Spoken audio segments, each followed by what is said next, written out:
আল্লাহ তাআলার কাছে সাহায্য চাওয়ার মাধ্যম কয়টা? কি কি একটু বলেন না? ধৈর্য আর নামাজ। এবার আমাদের জানতে হবে ধৈর্য কাকে বলে। ধৈর্য মানে এটা না যে আপনার জ্বর হইছে আপনি ঘরের মধ্যে বসে থাকলেন, যে চিকিৎসা করাবো না, যা হয় হবে।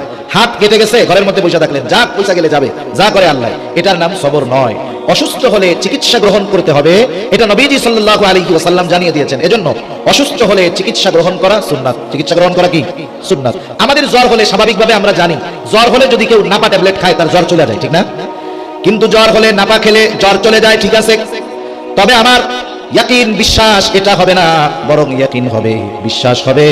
জ্বর হলে নাপা খেলে জ্বর যাবে তখন আল্লাহ তাআলার হুকুম হবে যখন। কারণ নাপা ওষুধের কোনো ক্ষমতা নাই, ক্ষমতা কার হাতে? সোজা কথা, দুনিয়াতে কেউ যদি বিপদ আপদ মুসিবতে পড়ে, ওই বিপদ আপদ মুসিবত থেকে বাঁচার বৈধ চেষ্টা করবে। কি চেষ্টা বলেন না?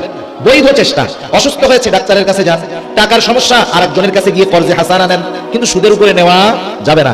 এক কথায় বিপদ থেকে বাঁচার বৈধ প্রচেষ্টা করবে, কিন্তু তার ভরসা ওই প্রচেষ্টার উপরে নয়, ভরসা কার উপরে? একটু জোরে বলেন না, কার উপর? আল্লাহ তাআলার উপর। যেমন আমাদের সমাজে যখন কেউ অসুস্থ হয়, মসজিদে গিয়ে ইমাম সাহেবের কাছে দোয়া চায়, আপনাদের কাছেও চায়, অনেক সময় আমাদের কাছেও চায়। বলে হুজুর দোয়া কইরেন, আমার বাবা প্রচন্ড অসুস্থ, ওনার জরুরি একটা অপারেশন হবে, দোয়া কইরেন আল্লাহ তাআলা যেন অপারেশনটা সাকসেসফুল করে দেয়। এইরকম দোয়া আমরাও চাই, আমাদের কাছেও চাই কি চায় না? একটা প্রশ্নের জবাব একটু বুঝে দেন তো, বলেন তো, অপারেশন থিয়েটারের মধ্যে অপারেশন ডাক্তার করে নাকি আল্লাহ করে? কেউ বলে আল্লাহ, কেউ বলে ডাক্তার। অপারেশন ঠিকই ডাক্তার করে, কিন্তু অপারেশন সাকসেসফুল ডাক্তার করতে পারে না। অপারেশন সাকসেসফুল যিনি করেন তিনি কে? এটাই সবরের কম্বিনেশন, যে আমরা দুনিয়ার বৈধ আসবাব গ্রহণের মাধ্যমে বিপদ থেকে বাঁচার চেষ্টা করব, কিন্তু আমার ওই আসবাবের উপরে ভরসা হবে না, ভরসা কার উপরে হবে? আল্লাহর উপরে। সাথে সাথে আরেকটা জিনিস, যেহেতু সাহায্য আল্লাহ তাআলা করেন, যার কাছ থেকে বিপদের সাহায্য পাবো, অবশ্যই তার সাথে সম্পর্কটা একটু গভীর দরকার, ঠিক না? আর বান্দা আল্লাহ তাআলার সাথে সম্পর্ক সবচাইতে গভীর করতে পারে নামাজের মাধ্যমে। কারণ নামাজের মাধ্যমে বান্দা আল্লাহ তাআলার নৈকট্য অর্জন করতে সক্ষম হয়। বান্দা যখন তাকবীরে তাহরিমার মাধ্যমে নামাজের মধ্যে প্রবেশ করে, দুনিয়ার অনেক ভালো কাজ, বৈধ কাজ তার জন্য সাময়িক সময়ের জন্য নিষিদ্ধ হয়ে যায়। কারণ বান্দা ওই সময় আল্লাহ তাআলার সাথে কথোপকথনে লিপ্ত থাকে। বান্দা নামাজে দাঁড়ায় গেছে, সূরা ফাতিহা তিলাওয়াত করে, হাদিসের মধ্যে আসছে বান্দা প্রত্যেকটা আয়াত তিলাওয়াত করে, আর তিলাওয়াতকৃত আয়াতের জবাব আল্লাহ তাআলা দিয়ে দেয়। শুধু তাই না, বান্দা রুকু করলো, সিজদায় গেল, আল্লাহ তাআলা বলেন ওয়াসজুদ ওয়াকতারিব, তোমরা সিজদা করো আর আল্লাহর নৈকট্য অর্জন করো। তার মানে বান্দা নামাজের মাধ্যমে আল্লাহ তাআলার সবচাইতে নৈকট্য অর্জনে সক্ষম হয়।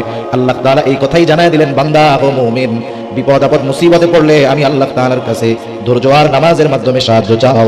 যেই মুমিন বিপদ আপদ মুসিবতে পতিত হবার পর ধৈর্য আর নামাজের মাধ্যমে আল্লাহ তাআলার কাছে সাহায্য চায়, সে তখন সাধারণ মুমিন থাকে না। আল্লাহ তাআলা জানায় দেন সে তখন সবের মুমিন হয়ে যায়। এই জন্য আয়াতের শেষাংশেই আল্লাহ তাআলা বলেন, ইন্নাল্লাহা মা'আস সাবিরিন, নিশ্চয় আল্লাহ ধৈর্যশীলদের সাথে আছেন। আমরা যদি ধৈর্যশীল হতে চাই, বিপদ আপদ মুসিবতে আল্লাহ তাআলার কাছে ধৈর্য আর নামাজের মাধ্যমে আমরা সাহায্য চাইব। এবার আসেন মূল আয়াতের দিকে যাই আমরা। আল্লাহ তাআলা বললেন, বান্দা আমি অবশ্যই তোমাদের পরীক্ষা নিব। 5টা বিষয়ের কথা আল্লাহ তাআলা বলছেন। পরীক্ষা হবে ভয়ভীতির মাধ্যমে, পরীক্ষা নেওয়া হবে অভাবের মাধ্যমে, পরীক্ষা নেওয়া হবে মালের ক্ষতির মাধ্যমে, পরীক্ষা নেওয়া হবে জানের ক্ষতির মাধ্যমে, পরীক্ষা নেওয়া হবে ফল ফসলের ক্ষতির মাধ্যমে। ওই পরীক্ষা যখন আসবে কি করতে হবে ওই পদ্ধতি আল্লাহ তাআলা জানায় দিলেন। যেই মানুষেরা ওই পদ্ধতি অবলম্বন করবে পরীক্ষার সময়, তারা তো সওয়াবের বান্দা, ঠিক কিনা বলেন? আর যারা সওয়াবের বান্দা তাদের সাথে আছেন কে? শুধু তাই নয়, আল্লাহ রাব্বুল আলামিন এরপরে জানায় দেন যারা পরীক্ষায় পাস, বাশশিরিস সাবিরিন, আপনি তাদেরকে সুসংবাদ জানায় দেন, তথা আপনি তাদেরকে জান্নাতের সুসংবাদ জানায় দেন। প্রত্যেকটা জিনিসের প্রাথমিক একটা আলামত আছে। সবের মুমিনের প্রাথমিক আলামত কি? সবের মুমিনের প্রাথমিক আলামত হলো আল্লাহ তাআলা বলেন, বাশশিরিস সাবিরিন আল্লাযীনা ইযা আসাবাতহুম মুসিবাহ ক্বালু ইন্না লিল্লাহি ওয়া ইন্না ইলাইহি রাজিউন। আল্লাহ রাব্বুল আলামিন বলেন আপনি সুসংবাদ জানায় দেন তাদের, কাদের? ওই সমস্ত ধৈর্যশীল বান্দাদের। তাদের উপরে যখন কোনো বিপদ আপদ মুসিবত পতিত হয়, তারা বলে ইন্না লিল্লাহি ওয়া ইন্না ইলাইহি রাজিউন। আল্লাহ তাআলা বলেন, তারা বলে নিশ্চয় আমরা আল্লাহর জন্য, তার নিকটেই আমরা আবার প্রত্যাবর্তন করব। তাহলে সবের মুমিনের অন্যতম আলামত বিপদ আপদ মুসিবতে সে ইন্না লিল্লাহ এই দোয়া পাঠ করে। অনেক জায়গায় মানুষ জানে না। এক জায়গায় গিয়ে জিজ্ঞাসা করছি ইন্না লিল্লাহি ওয়া ইন্না ইলাইহি রাজিউন কিসের দোয়া? কয় মানুষ মরার দোয়া। এটা শুধু মানুষ মরার দোয়া নয়, এই দোয়াটা ছোটখাটো সব ধরনের বিপদ আপদে পড়ার শিক্ষাই আল্লাহ তাআলা আমাদেরকে দিয়েছেন। জুতা হারায় গেছে, ইন্না লিল্লাহ। ঘড়ি পাওয়া যাচ্ছে না, ইন্না লিল্লাহ। একটু ধাক্কা লাগছে, ইন্না লিল্লাহ। এটা মুমিনের জবানে অটোমেটিক হয়ে যাবে। সামান্য থেকে সামান্যতর কষ্ট লাগলে তার জবান দিয়ে বের হবে ইন্না লিল্লাহি ওয়া ইন্না ইলাইহি রাজিউন।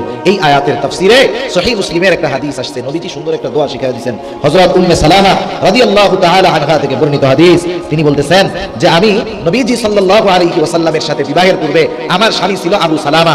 আবু সালামা ছিলেন মদিনায় হিজরতকারীদের মধ্যে প্রথম। আমিও তার সাথে মদিনায় হিজরত করলাম। আমাদের দুজনের সংসার খুব ভালো চলতেছে। আমরা দুইজন মদিনায়, আমাদের আপনজন আর কেউ নাই, সাথে আমাদের একটা বাচ্চা আছে। রাসূল আকরাম সাল্লাল্লাহু আলাইহি ওয়াসাল্লামের দরবারে আবু সালামা প্রতিদিন যাইত। ঘরের কাজবাজ আমি সামাল দিতাম, আর বাহিরে গিয়ে রুজি উপার্জনের কাজে ব্যস্ত আবু সালামা নবীজির দরবারে কিছু সময় দিয়ে বাসায় ফিরে আসতো। বাসায় ফিরে আসার পর নবীজির কাছ থেকে তিনি যা কিছু শিখতেন, বাসায় আসার পরে আবার আমাকে শিখাইয়া দিতেন। তাহলে সাহাবাদের একটা সুন্নাত হলো নবীজির কাছ থেকে যা কিছু শিখে আসে তা বাসায় এসে আবার শিখাইয়া দেয়। এজন্য আমরা যখন মসজিদে জুমার নামাজে যাব, ইমাম সাহেব, খতিব সাহেব জুমার দিন অনেক গুরুত্বপূর্ণ কথা বলেন। স্বাভাবিক ওয়াজ মাহফিলে যে কথা হয়, জুমার মসজিদে একজন খতিব তার চাইতে বেশি গুরুত্বপূর্ণ কথা বলেন।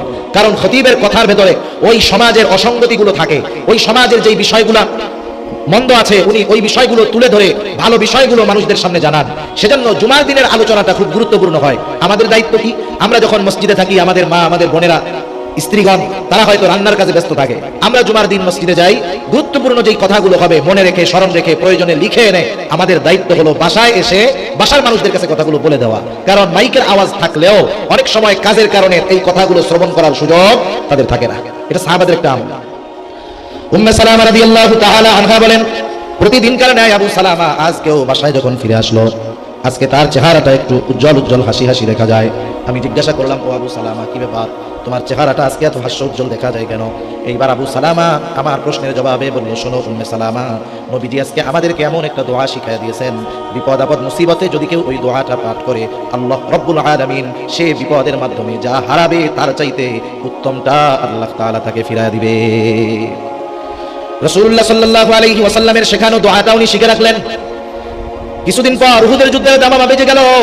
সবার সাথে আবু সালামা যুদ্ধের ময়দানে চলে গেল। দুইটা মত পাওয়া যায়, একটা হলো উহুদের ময়দানে উনি শাহাদাত বরণ করলেন, আর একটা হলো প্রথমে প্রচন্ড রকমের আহত হলেন, এরপরে দুনিয়া থেকে চলে গেলেন। উম্মে সালামা বলেন, আমি একদিন ঘরের কাজ করতেছিলাম, হঠাৎ করে একটা লোক দৌড় দিয়ে আমার কাছে এসে বলে, ও উম্মে সালামা, দুঃসংবাদ নাও, তোমার স্বামী আবু সালামা আর দুনিয়ায় নাই। বলেন তো, আমাদের দেশে যদি এইরকম কোনো বোনের অবস্থা হয় যে তার স্বামী আর সন্তান, ওইখানে আপনজন আর কেউ নাই, এখন যদি তার কাছে তার স্বামীর মৃত্যুর খবর আসে, সে তো টেনশনের ঠেলায় ইন্নালিল্লাহ পড়তেই ভুলে যাবে, ঠিক না? বরং আল্লাহর দোষারোপ করা শুরু করবো, আল্লাহ কি করলেন? আপনি কি আর কারো স্বামী দেখেন নাই? এই নাবালক বাচ্চাটার প্রতি কি আপনার একটু মায়া হয় নাই? কি করলেন আল্লাহ, কি করলেন? আশেপাশের মানুষ তো তারে নিয়েই অস্থির, ইন্নালিল্লাহ পড়ার টাইম কোথায়? উম্মে সালামা রাদিয়াল্লাহু তাআলা আনহা কি করলেন? আবু সালামার মৃত্যুর খবর যখন তার কাছে এসে পৌঁছালো, তিনি সাথে সাথে নবীজির কাছ থেকে যেই দোয়াটা আবু সালামা ওনাকে শিখাই দিয়েছেন সেই দোয়াটা বললেন। তিনি বললেন, ইন্না লিল্লাহি ওয়া ইন্না ইলাইহি রাজিউন। সাথে সাথে নবীজি আরেকটু বাড়ায় শিখাই দিয়েছেন, দোয়াটা হলো, আল্লাহুম্মা আজুরনি ফি মুসিবাতি ওয়া আখলিফ লি খায়রাম মিনহা। নবীজি সাল্লাল্লাহু আলাইহি ওয়াসাল্লাম বলেন, তোমরা যখন কেউ বিপদ আপদ মুসিবতে পড়বা, তোমরা বলবা, সে যেন বলে ইন্না লিল্লাহি ওয়া ইন্না ইলাইহি রাজিউন, সাথে সাথে সে যেন বলে আল্লাহুম্মা আজুরনি ফি মুসিবাতি ওয়া আখলিফ লি খায়রাম মিনহা। অর্থাৎ, আল্লাহ, আমি যেই বিপদে পড়েছি এই বিপদের প্রতিদান আমাকে দেন। শুধু তাই না, বিপদের মাধ্যমে যা হারিয়েছি তার চাইতে উত্তমটা আমাকে ফিরিয়ে দেন। নবীজি বলেন, যে বিপদ আপদ মুসিবতের পরে এই দোয়ার উপরে আমল করবে, মুসিবতের মাধ্যমে সে যা হারাবে তার চাইতে উত্তমটা তাকে যিনি ফিরিয়ে দিবেন তিনি কে? উম্মে সালামা রাদিয়াল্লাহু তাআলা আনহা এই দোয়াটা পড়লেন ইয়াকিন নিয়ে, বিশ্বাস নিয়ে। উনি বলেন, আমার ইদ্যত শেষ হওয়ার পর অনেকে আমাকে বিবাহের প্রস্তাব দেয়, যারা প্রস্তাব দিয়েছে সবাই ভালো, কিন্তু কাউকে আমার আবু সালামার চাইতে ভালো মনে হয় নাই। কারণ আমি তো আল্লাহ তাআলার কাছে আবু সালামার চাইতে উত্তম স্বামী চেয়েছি, অপেক্ষা করতেছি। দিন যায়, আমার কষ্টের অবস্থাটা আরো বেড়ে গেল। হঠাৎ একদিন একটা লোক আমার কাছে এসে নবীজির পক্ষ থেকে বিবাহের প্রস্তাব দিল।